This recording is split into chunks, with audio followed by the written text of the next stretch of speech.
We're still waiting to find out if there's a veteran move coming for the Cincinnati Bengals, but while the Bengals roster is the same, we're going to take another stab at Mock Draft Monday and see if we can find a different path through this NFL draft.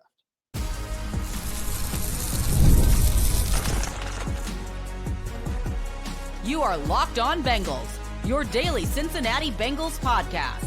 Part of the Locked On Podcast Network, your team every day. What up, Bengals fans, and welcome to another episode of the Locked On Bengals podcast. I'm your host, Jake Liscow. He's your host, James Rapien, and we are Locked On Bengals here on the Locked On Podcast Network, your team every day. If you're new to the show and you want to be an everydayer, shout out to all you everydayers out there already. You can hit that subscribe button. You can hit that bell on YouTube, and you won't miss an episode of Locked On Bengals, as we're firmly into draft season at this point, James, getting through mock draft Mondays. Only 4 Mondays left before the NFL draft. Depending on when you're listening to this, maybe you're a little bit late. Maybe it's already April. This episode will be up on March 30th, but if you're a little bit late, maybe it's already April. The draft is very soon at this point, and as we do, we try to get through some different situations with some different names until we get to draft week, when we'll do our more predictive work. But last week, James, we selected 3 players. We went through 3 rounds. We're going to go through 3 rounds again today on the PFF mock draft simulator last week, starting with a defensive tackle. And we picked Walter Nolan in the first round, Carson Schlesinger, linebacker out of UCLA, in the second round, and then finished with Tate Ratledge in the third round. Going to try to do something a little bit different this week. Going to try to keep these as fresh as we can. Yeah, for sure. Well, the point of mock drafts and why they're valuable is very simple. 1, you learn about the prospects. 2, you see different scenarios, different paths, and different ways that you can make whatever team you're mocking for better. And that's what we're going to do. That's why we're going to continue to do these mock drafts. And I think a lot of our listeners and viewers are going to mock draft on their own on all these different simulators. Today, we'll stick with PFF. I do know we're going to switch it up. We'll use some of these other simulators. Part of it is just waiting for them to get up to date, including the PFF one. None of these are far. None of them are perfect. Put it that way. Some of them are far from perfect. We'll use PFF for a second straight week, but we'll switch it up as we go. But ultimately, this is designed to give you an idea of what draft day, or days in this case, because we'll do the first 2 days of the Bengals draft, their first 3 picks, what it could look like given what they've added, what they haven't necessarily added, as well, as you hinted at the top of the show. And it's fun because there's a bunch of different paths that the Bengals can take to get better. And that's the ultimate goal. And so we'll see if we can best ourselves after going with 2 probably right away contributing defensive players and possibly a starting guard last week. We'll see if we can do better than that this week. All right, let's pull up the simulator and we will let it get started here. And Jake, I think a lot of people are just going to expect trenches, expect defense. And I do think defense is certainly the favorite. So we'll see how the board falls here as you just hit that simulation button. And there we see the Bengals on the clock at pick 16, a number of players that 17, we might have. Pick 17, Jake. 17. Look, I didn't sleep enough, as my co-host James knows and our audience doesn't know today. But at pick 17, of course, and a number of defensive players I think we would have been considering had they been available picked before we're on the clock here. Mike Green out of Marshall goes 14 to the Indianapolis Colts. Jahad Campbell goes 12 to the Dallas Cowboys. Will Johnson goes 11 to the San Francisco 49ers. The expected offensive linemen, Will Campbell and Armand Membo, go in the top 10. Tyler Warren going 10 to the Chicago Bears. Jahdae Barron, who I think this is on the earlier side where I've seen him in mocks, going 7 to the Jets, adding him to the secondary. So some players that we would have been considering, but Malachi Starks, the top of the board of available players here, according to PFF, and James Pierce staying on the defensive side of the ball. Donovan Ezeriaku from Boston College on the edge. Kenneth Grant, Josh Simmons, Kelvin Banks, Walter Nolan, who we picked last week, Colston Loveland. What are you thinking about, James, considering the players that have been selected? Are there other positions that we need to look at? Well, I think anytime Malachi Starks comes up, Nick Umanmielen should come up as well. Out of South Carolina, the other safety, the safety that has a pre-draft visit with the Bengals. You're talking about 6'3". You're talking about a guy that doesn't have a full athletic profile from a testing standpoint, but what you see is like, man, this guy can be a huge asset on defense, and he's one of these elite athletes. So whether it's Starks or Umanmielen, I would certainly look at them. Obviously, when you look at it, and you look, by the way, if you're watching, PFF has Xavier Watts listed ahead of Umanmielen. I think that's going, maybe it won't change for them. That is not going to be the NFL is not going to view it that way. I would be pretty surprised. And I think with safety, the debate, Jake, for the Bengals is, all right, do you go with the Starks or Umanmielen in round 1? Or do you go into day 2 and hope Xavier Watts is there?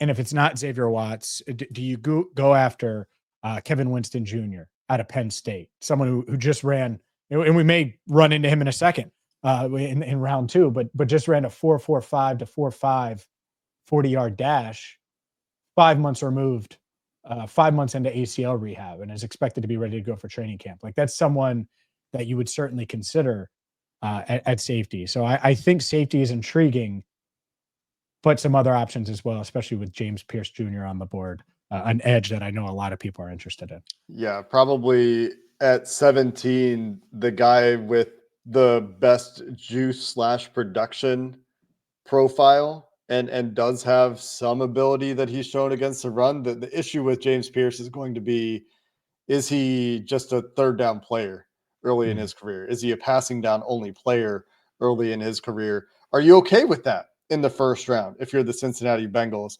that James Pierce might only play for you on clear passing downs as a rookie? Is that enough of an impact where you think you can do the rest and get to those third downs, and then you throw James Pierce out there opposite, hopefully, Trey Hendrickson, and that combination is a force multiplier, given that you don't have as much push coming from the interior of the defensive line?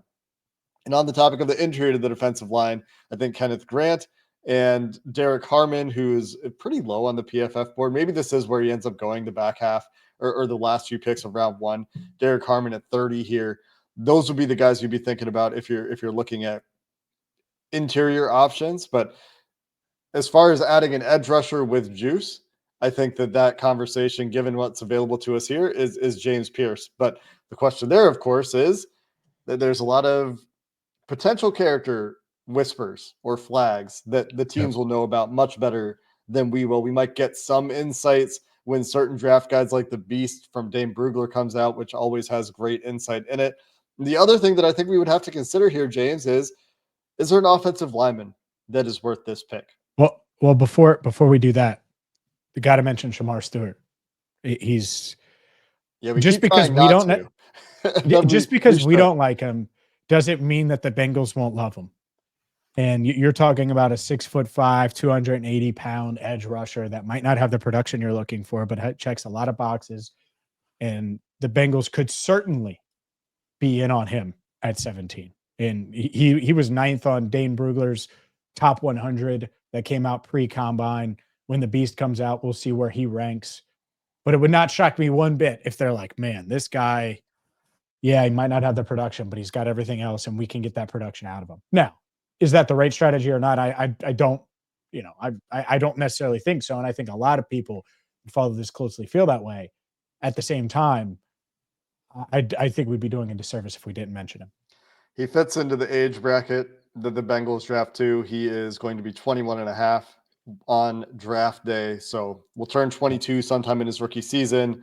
Has some pretty exciting tape at times, looks like a fringe first rounder on tape at times.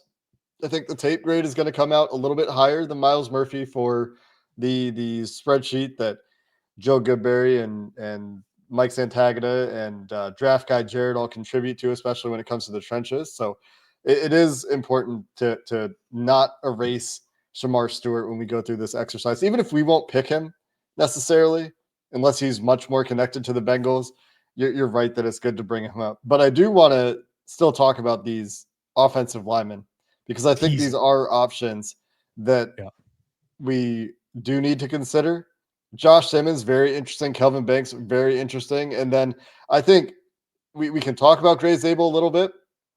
and they've had a visit with Josh Connerly, or will have a visit with Josh Connerly. And then if you want to get a guard in this draft, we're not going to spend too much time on Tyler Booker, but I wonder about Donovan Jackson here too. We will continue the conversation here as we try to parse through these choices and think about where we'll be able to land an offensive lineman coming up next.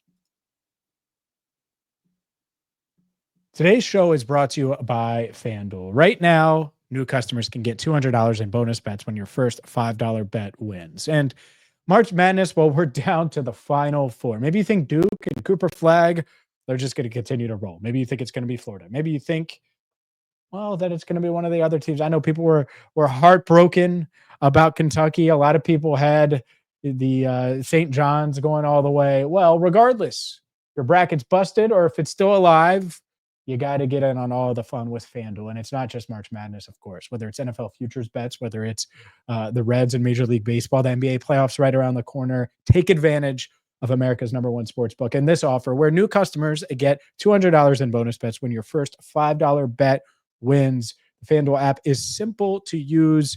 And when you win, you get paid instantly. No waiting around. So go to FanDuel.com and get started today. Again, that's FanDuel.com to get in on all of the college hoops action, all of the sports action across the country. Again, FanDuel.com.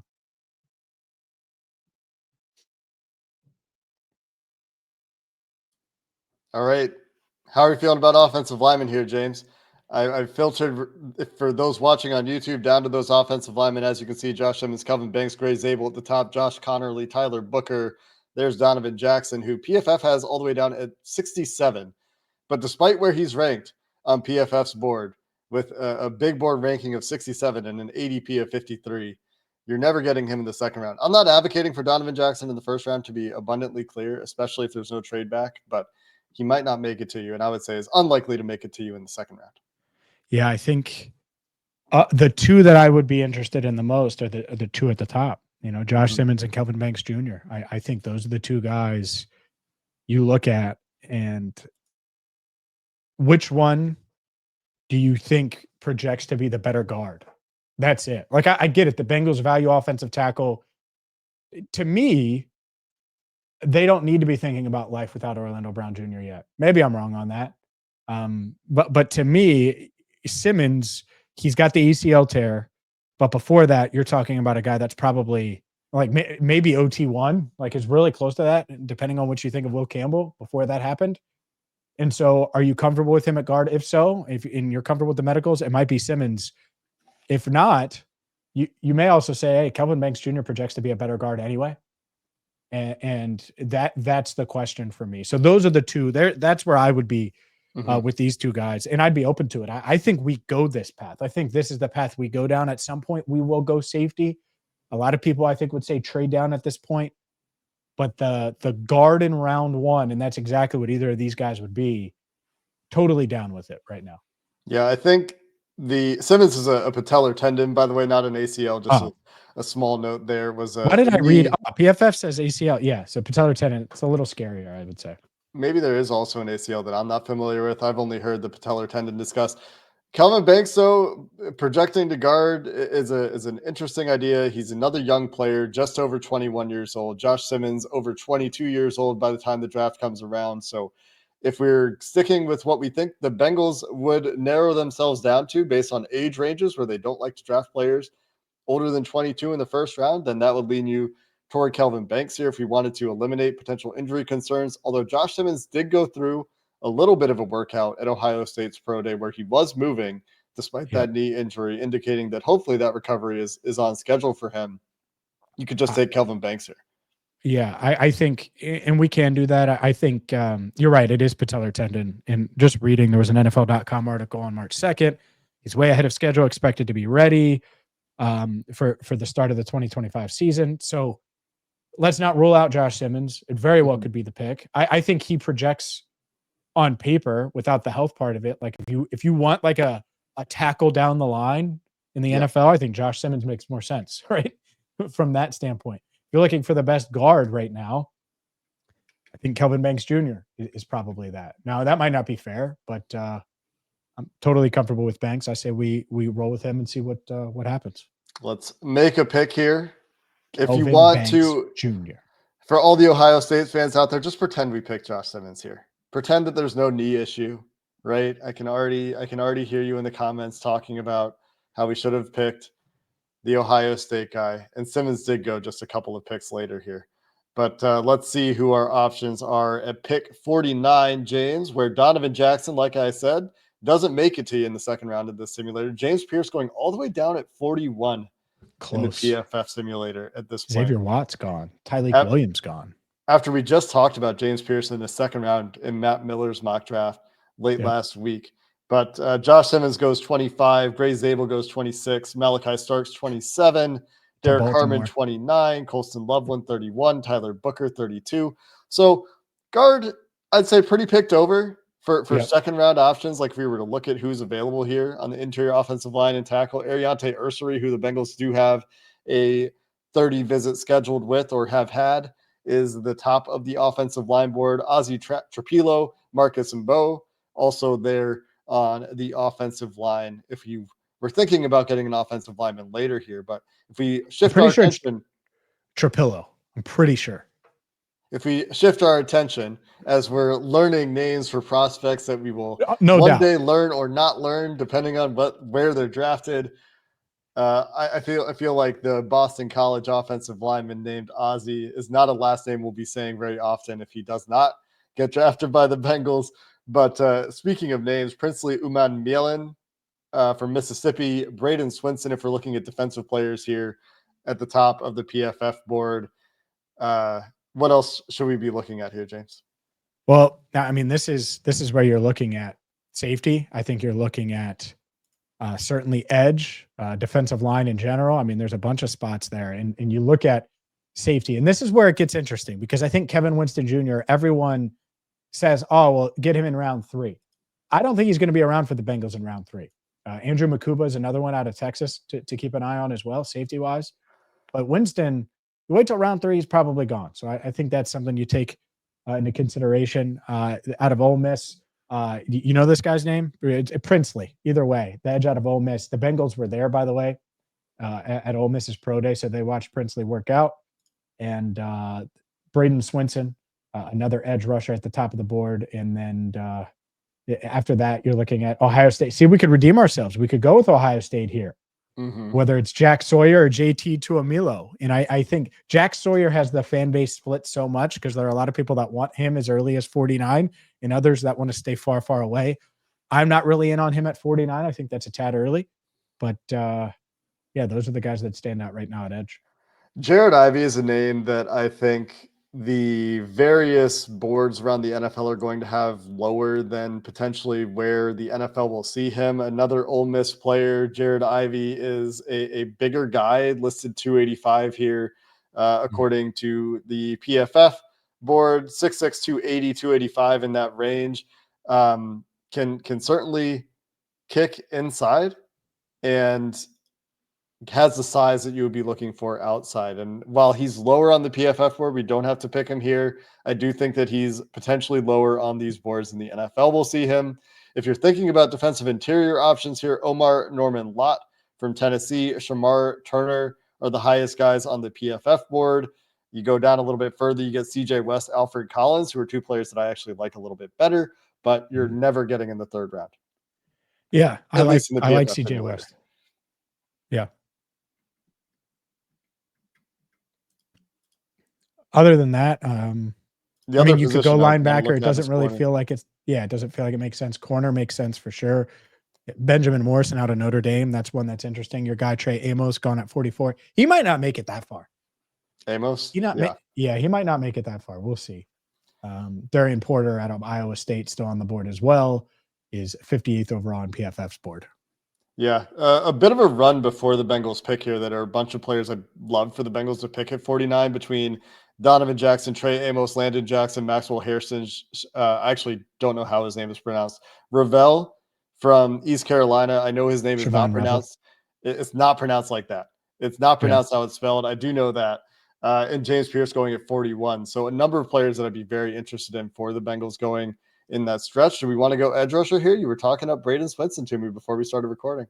No, honestly, Princely, man. That one's interesting to me too. You're not. It'd be nice if I could say his last name. What do you think about him? Are you out on him? No, I mean, I'm comfortable with him. He's a guy that you would like to have seen tested a little bit better than he did, where he tested like a solid, not great athlete, but has really good pass rush data uh, in terms of pass rush win rate specifically. So we can go that route. Umanmielen? Umanmielen? Is that it? Princely Umanmielen? That's I tried to pronounce it earlier. Sounds like you're reading a pronunciation guide, and that's a very reasonable sounding pronunciation. No, I was just reading the name and really trying to envision the pronunciation guide, to be clear. But yeah, let's go with Princely Umanmielen with our second pick. The edge out of Mississippi. Trenches, baby. You wanted it.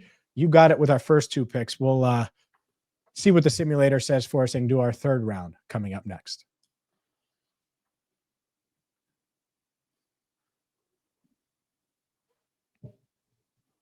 All right, James. Are we going back to the trenches? Are we going 3 trench picks? Is this trench draft Monday? What do we think? Oh, man. Trench draft Monday. Certainly could be. Went with Umanmielen after Kelvin Banks Jr. Look, protect Joe, get to the quarterback. I think a lot of people feel that way.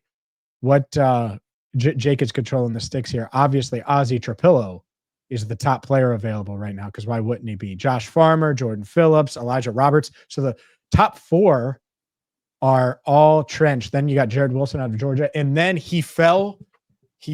Kevin Winston Jr. I'm not sure he'll be here, but certainly someone I would consider here at pick 81, if he is there, is Kevin Winston Jr. out of Penn State. DJ Giddens out of Kansas State. I think a lot of people are going to like him. If the Bengals want to go with the running back, I think at this stage, DJ Giddens could certainly be someone that they would be interested in. By the way, Tate Ratledge in PFF Simulator is always available in round 3. We're not doing that. We would do that every week. Full disclosure, we did that last week. We expect him to be gone. Like, if the Bengals want him, they have to pick him at 49. And so we obviously got Kelvin Banks Jr. at first, Princely Umanmielen in the second round. But yeah, Andrew Makuba as well available. I think I'm comfortable with safety here. That's what stands out to me, is that if you could tell me that Andrew Makuba and Kevin Winston Jr. are both available in round 3, I like that value. And that's probably where I would target. I'm not sure that will happen. I think both guys could be gone before the Bengals are on the clock here. And that obviously changes things, which is why I'm open to safety earlier. But those are 2 options that certainly stand out. There are reasons they could be there in the 3rd round as well. Obviously, one coming off injury, Kevin Winston, and they're just, I think, concerns about size. There's some tackling issues with Makuba, but the instincts for Makuba, the ability to play deep safety with Makuba, one of the most impressive highlights of a player that you'll see, I think, in this draft cycle is Makuba, and they'll probably show this when he gets drafted, is Makuba on play action coming from a whole safety position or like a linebacker kind of spot, getting back off the play action to the spot where he knows the ball is going and making an interception, undercutting, or if you're playing Madden, lurking a crossing route.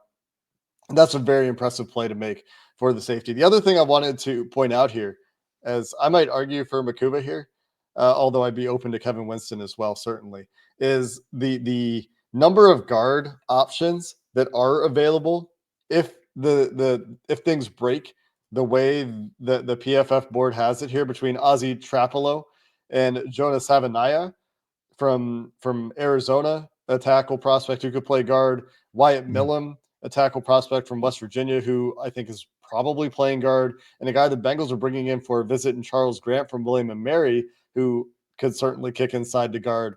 There are a number of options there from tackle guard converts that I think you would consider. And James, you mentioned Tate Ratledge, we're pretending is not actually available here. But given that we did pick a guard earlier, we've picked one of our trench players, an edge rusher, and I just want to look at the defensive interior options before we rule it out.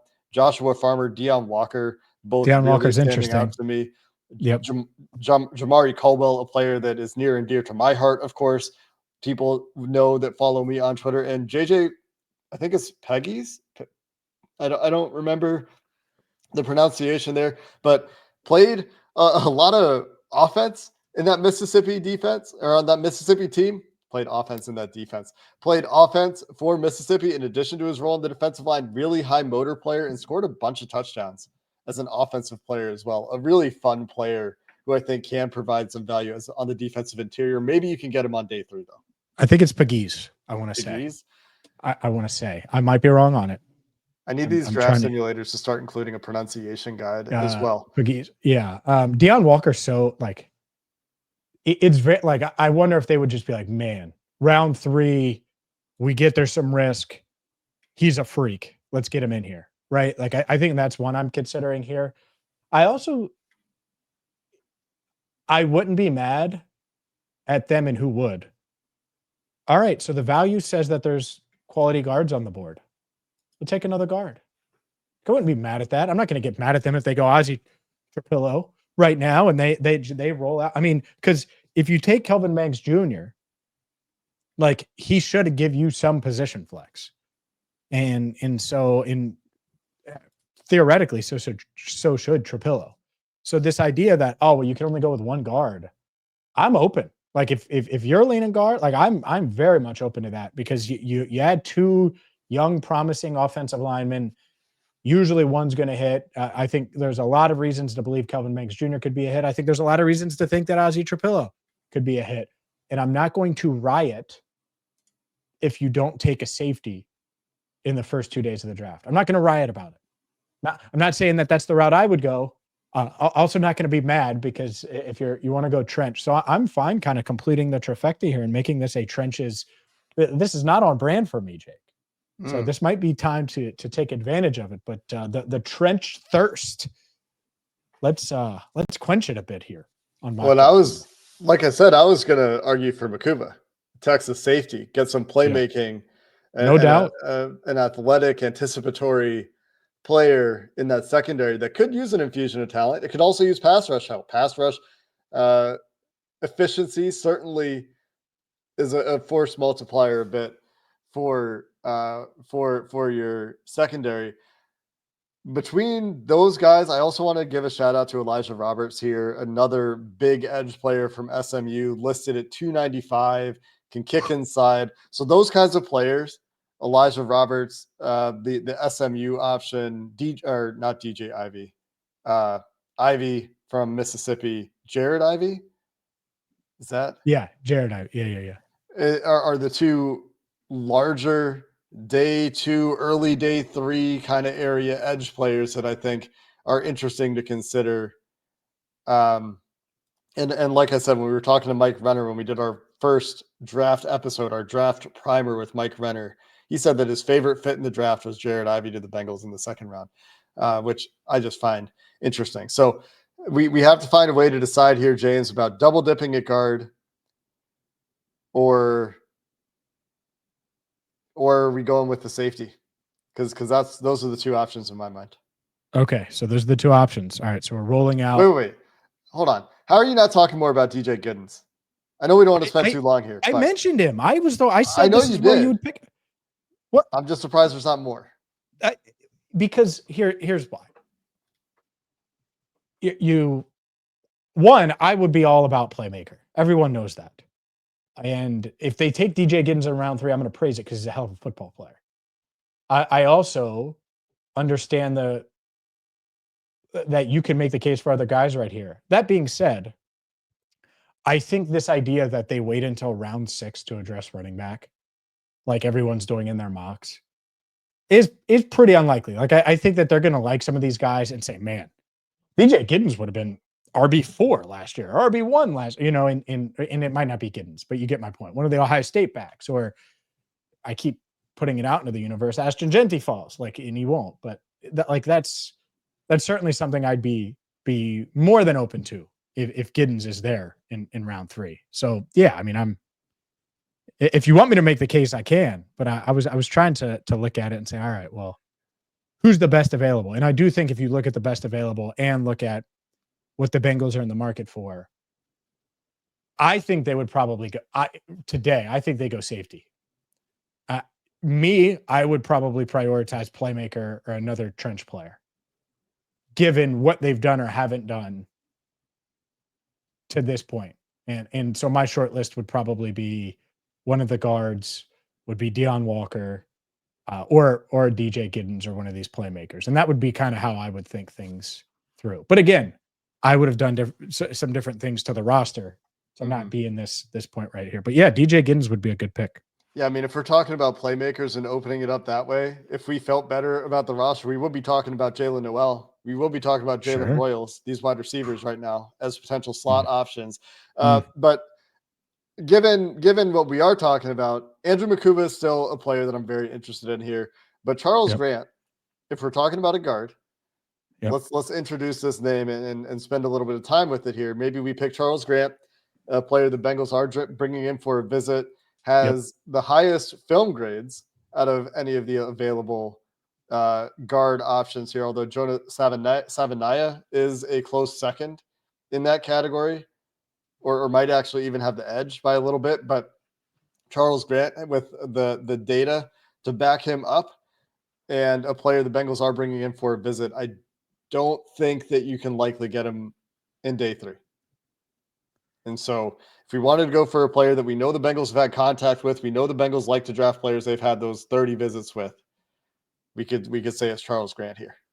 Yeah, I'm comfortable with that. I think I would have Winston ahead of Makuba, and I know Makuba's got a lot of fans out there. I think the Bengals.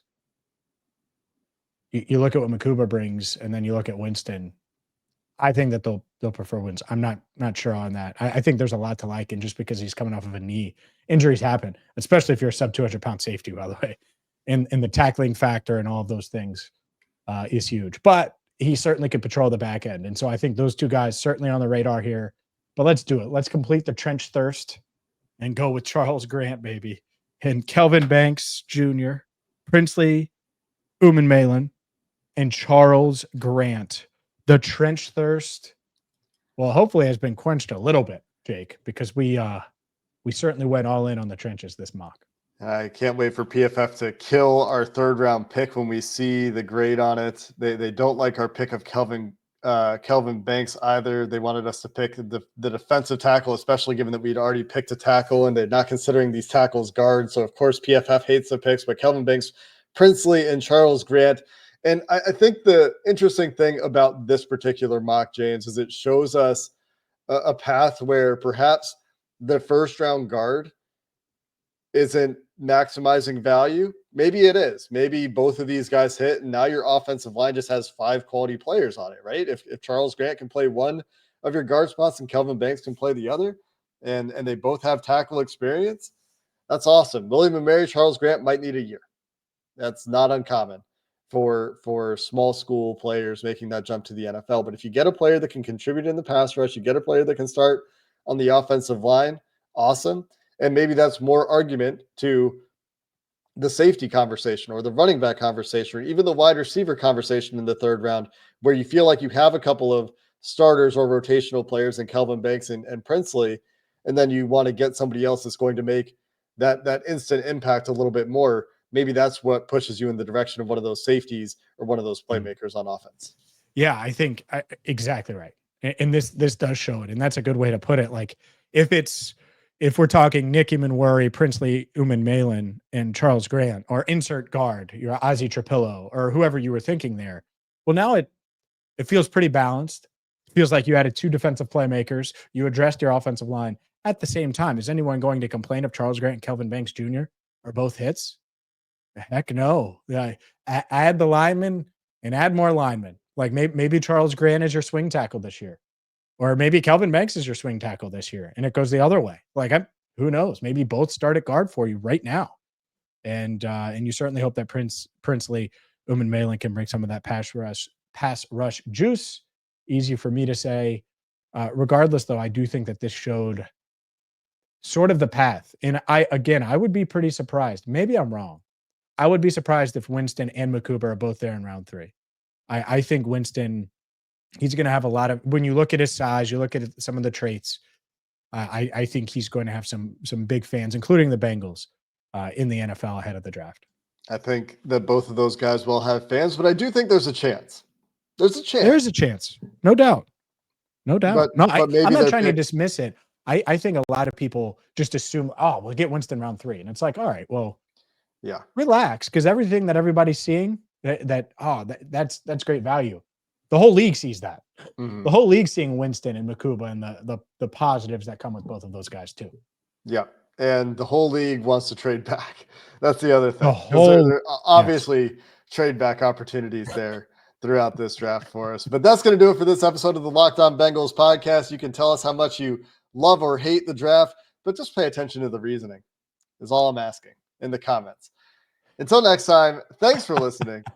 Hoo day, and have a good one. He said, be reasonable in the comments.